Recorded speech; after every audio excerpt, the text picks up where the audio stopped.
Welcome to our deep dive, everyone.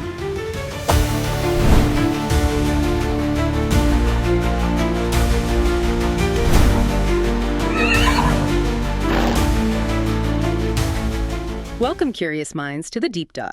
And today, we're diving deep into the V75 races at Örebro. It's a big day, lots of buzz, especially with those E3 finals coming up. So our mission really is to walk you through each race. We'll look at the top contenders, maybe some surprising challengers, and, those long shots that sometimes pop up. See if we can spot them. Okay, sounds good. Let's jump right in then. V75-1, it's the Class Imot Bronze Division, so kind of a mid-tier group facing off.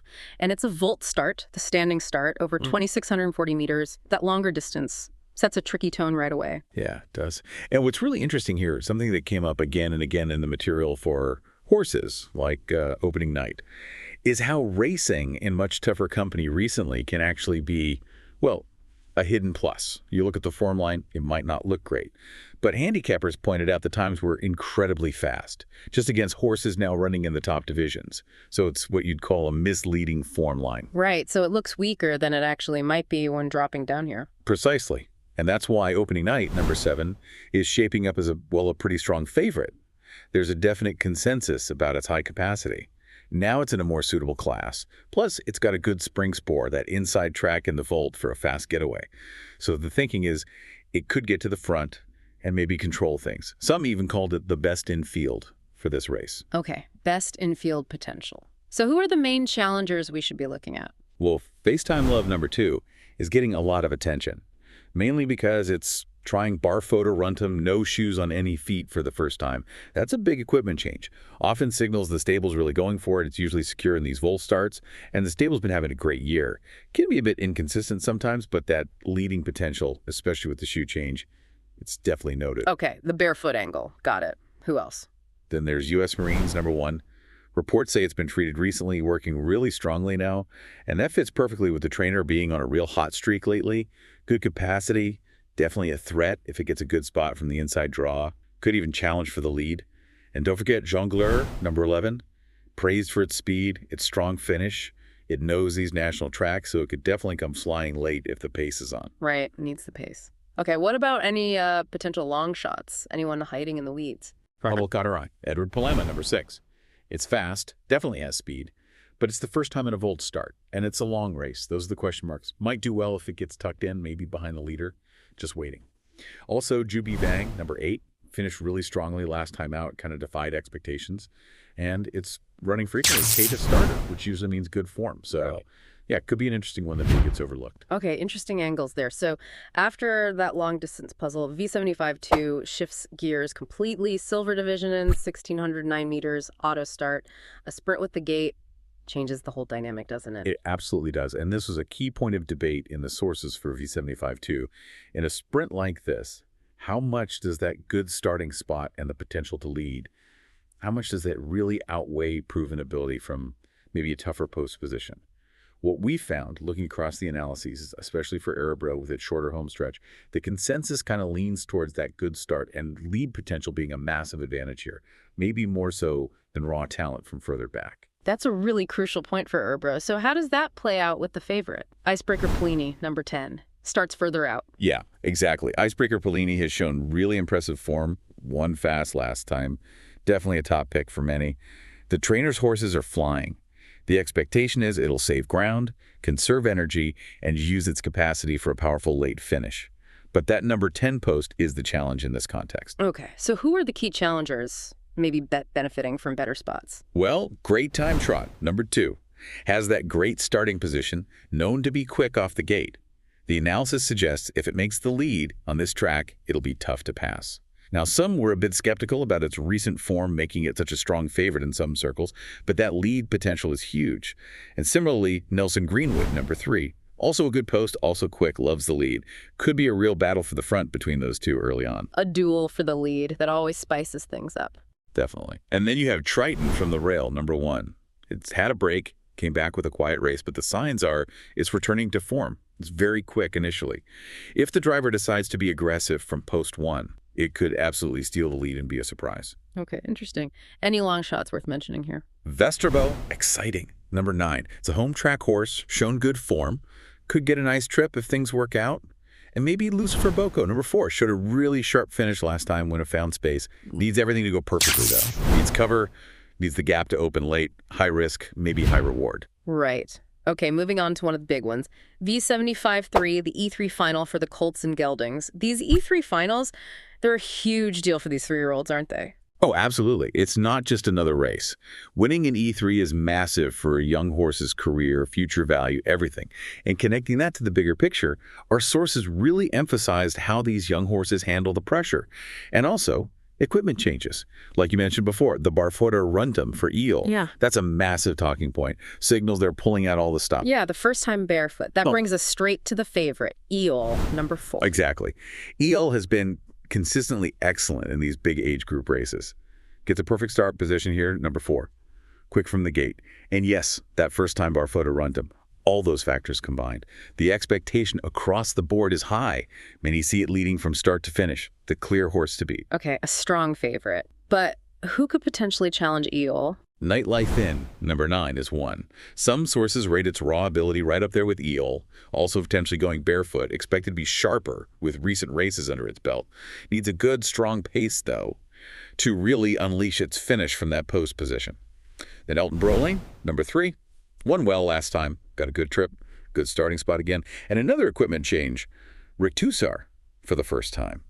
Those pull-out earplugs often gives a real boost, known for quick speed, too. The Rick Tussar, right. Always an interesting variable. And you absolutely cannot ignore Xerix, number 8. Highly capable, great win record. Won recently from the death spot, racing uncovered outside the leader. That takes serious toughness. The post position, 8, is tough. But its underlying class and grit make it a major contender if it finds a path. Tough horse indeed. Any darker horses for this final? Pure Count, number 10. Blazing speed from the start. But from post 10, getting the lead is, well, unlikely. But if the pace is really hot and it finds some cover, it's consistently performed well against good horses. Could be dangerous late. Also, you bow to no one from the rail, number 1. The driver's intent, according to reports, is clear. Try to take the lead and hold on. If it manages that, especially with an aggressive drive, it could definitely be a surprise package. Okay, lots to think about in that E3. Let's move to V75-4, the Stowe division, the mares division. Often quite open, these races. They often are. And what stood out again in the analysis for this race was the impact of equipment changes, specifically going Barfoota. Our deep dive showed multiple instances where this just unlocked a new level for a mare, made them suddenly look like contenders. That fits perfectly with the favorite here, doesn't it? Grasshopper, number 1. It really does. Grasshopper has improved dramatically since going Barfoota Runtum. 2 straight wins, impressive finishes from post 1, highly likely to take the lead, and sources noted it still has unused Rick Tussar. Potentially another gear available. Looks very strong. Okay, extra gear potential. Who's challenging Grasshopper? Old Maid Boko, number 11. Fantastic record this year. 4 wins from 5 starts. Really consistent. Now, post 11 and a volt start isn't ideal. It's tricky. But that form is hard to ignore. If it finds a decent spot, it's a player. Nicole Schermer, number 4. Impressive win rate when it behaves. Doesn't always trot cleanly. Volt start from 4 isn't perfect either, but if it settles into a good position, it's got the ability. And Ujit again, number 2. Seems to be really progressing lately, finishing races powerfully. Give it a good trip, and it could be right there at the end. All right. And any potential surprises lurking further back? Maybe Flying Fortress, number 6. Usually very solid, consistent. Had a bit of an off race last time, maybe the heat. Had a short break now. If she's back to her best and gets away well from her spring spore, she could be involved. Also, Golden Opportunity, number 13. Made a really good comeback after a long time off. Set a personal best, now going Barfoota as well. Expected to be even sharper. Could be a really interesting long shot. And one more, Bella Bellissima, number 7. Win percentage isn't high, but form looks good under new management. Could get a nice run from that spot.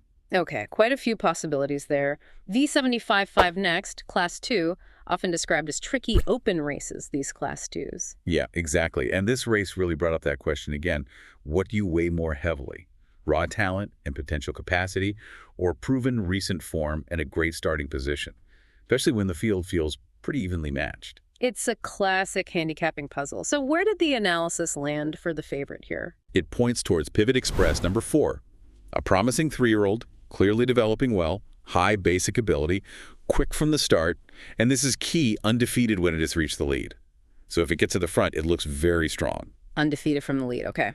Who are the challengers trying to stop it? Pac-Man, number 9. Getting positive buzz from training reports. And another Rictos first-timer, which always adds intrigue. Coming off a break, expected to improve. Has a strong finish if the pace is right for it. Je T'aime Legacy, number 3. Stable is in great form, horses proven. And like Pivot Express, it's won all 3 times it's led, so getting to the front is critical for his chances too. And Hennessy Humble, number 1. Consistent, runs against good horses. Leading from the rail might be tough, but with a smooth trip, that finish can be potent. Okay, seems like getting the lead is crucial for a few of them. How about long shots in this open race? Sturbick, number 6. Definitely has high capacity, but can be inconsistent, gets a bit excitable. Should be sharper after a recent race, though. And note the potential use of a Jankovine. That lighter U.S. style, sulky, may be for extra gate speed. Good surprise. Belly Yankee, number 11. Really good form, finishing strong. Tough post, but handles work well. Dark horse if you're spreading your bets. A Piece of Cupcake, number 10. Ran against good horses, shown decent finishes, might get overlooked. And maybe Licensed to Lead, number 2. Improving steadily, good stable form, perfect draw, potential to get the lead. Could be the surprise winner. Lots of potential spoilers there. Okay, on to the second E3 final, V75-6, this time for the mares, the Stone Division, another really exciting one. It really is. And that favorite, expected to set the pace, is Global Lent. Got It All, number 1. That's the one. Global Got It All has been a top performer in these age group finals consistently. She's incredibly fast from the gate, post position 1. All sources pretty much agree she's the one to catch over this short 1,600 meters. Plus, the trainer's stable is just in outstanding form right now. Adds to the confidence. Looks formidable. So who's taking her on? You mentioned Love to the Limit. Yes, Love to the Limit, number 5. Put in an amazing performance recently, winning from the death spot against a top rival. Showed incredible toughness. Not necessarily lightning fast at the start, but that capacity and determination. Undeniably a huge threat in any race. Then there's Sassy But Classy, number 8. A real high-class mare, won a big one last year, has had 2 runs now after a break, should be fitter. Very fast start speed, but post 8 is the big hurdle. And Universe Tile, number 2. Always runs well, seems to always be thereabouts, even if wins are rare. Excellent starting position. And there's talk of interesting equipment changes coming. Could give her a real boost here. Equipment changes again. Always watch for those. Any long shots with a prayer in this final? Bonds Garrett, number 6 perhaps. Been performing consistently well this year. Did race Barfoda in a previous E3 final. Could get a decent trip from post 6 and maybe sneak into the picture. And Pure Stella, number 10. Tough post, yes, but reports after a short break are positive. She's faced good competition before, has the ability to surprise if the race sets up right for her, maybe with a really hot pace. Okay, the final leg now. V75-7, the Gold Division in, the top class. What's the tactical read here? Well, connecting it all, even if this particular Gold Division in field maybe isn't the absolute peak top-tier Group 1 level, it still presents a really fascinating tactical puzzle, according to the sources. So, Bedazzled Socks, number 6, is the clear standout favorite. Seems that way. Definitely a top-class horse. Usually runs in even tougher races. Missed a run in a major event recently, so the thinking is she might have some pent-up energy. That was highlighted quite a bit. Expected to be a very strong contender no matter how the race unfolds. Just seems to have a class edge over this field on paper. Right, a class edge. Who are the main ones likely to try and challenge her, or at least pick up the pieces? Carrot River, number 3, is 1. Coming off a win, always gives a solid effort, can leave the gate quickly, quite versatile. Strong candidate for a good early position, might try to keep Bedazzled Socks honest. Coco Holy, number 1, showing definite signs of getting back to top form after some tough races and a training switch. High capacity, strong finish. If it gets a clear path from the rail, it could be a serious win contender. And Epsom Ez, number 9. Horse with pop potential, seems to be finding form gradually after a long layoff. Finished very well last time. Could surprise if it gets the right kind of trip, maybe stalking the pace. Yeah. And to round it all out, any final long shots to consider in the Gold Division? Mizai, number 10. Very quick initial speed. Leading from post 10 is probably not happening, though. But it has run really well from behind before. If the pace is strong, its late kick could make it a significant long shot. Bear Time, number 11. A real seasoned campaigner. Usually puts in a good run. Strong finish, could grab a nice slice if the race is run at a fast clip. And maybe there is no limit, number 5. Often tries for the lead. If somehow it could blast out and get the front from there, well, it's capable of causing a big upset if the others don't give it enough respect. Wow, okay. So, thanks so much for joining us on this deep dive. Till next time, keep that curiosity alive.